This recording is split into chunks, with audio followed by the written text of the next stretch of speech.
le retour dans la nuit. Quelques jours plus tard, elle retourna dans un hôtel de luxe. Personne n'aurait deviné qu'elle venait de frôler la mort. Sa robe épousait ses formes, ses lèvres brillaient, ses yeux pétillaient. Les hommes la regardaient comme toujours. Mais au fond d'elle, Mariama savait que son destin avançait à pas rapides, comme une bête tapie dans l'ombre. Elle le sentait approcher, et chaque nuit, quand elle fermait les yeux, elle entendait cette voix intérieure.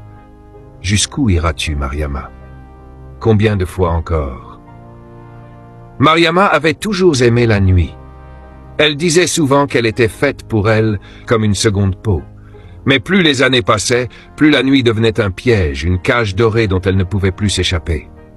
Elle s'habillait, elle sortait, elle riait. Tout le monde voyait la reine, personne ne voyait la prisonnière. Le client au diamant. Une fois, elle fut convoquée dans une suite présidentielle. L'homme était un diamantaire, immensément riche. Sur la table, des pierres étincelaient comme des étoiles. Il lui en offrit une, grosse comme une noisette. « Tiens, ma belle, rien n'égale ton éclat, » dit-il en lui glissant la pierre dans la main. Mariama sourit, mais son corps tremblait déjà.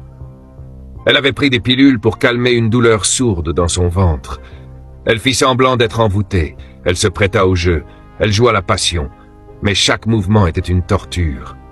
Après l'acte, l'homme s'endormit. Mariama se leva doucement, nue, alla jusqu'au miroir de la salle de bain. Elle se regarda longuement. Ses yeux avaient perdu leur éclat. Ses joues étaient plus creuses. Elle murmura pour elle-même « Combien de temps encore ?» Le 7e avortement. Celui-ci, elle le vécut comme une descente aux enfers. La matrone refusa d'abord « Tu es folle, Mariama, tu vas y rester. » Mais Mariama insista, les yeux brûlants. « Je ne veux pas de ça. Tu comprends? Je ne peux pas. » La matrone céda. La scène fut atroce. Mariama hurla, griffa le matelas, mordit un drap jusqu'au sang. Elle perdit tant de sang qu'elle pensa mourir là, dans cette chambre obscure qui sentait le fer et l'encens. Quand ce fut fini, elle resta immobile, le regard vide. Elle n'était plus sûre d'être vivante. La matrone secoua la tête. « Tu portes une malédiction en toi, enfant.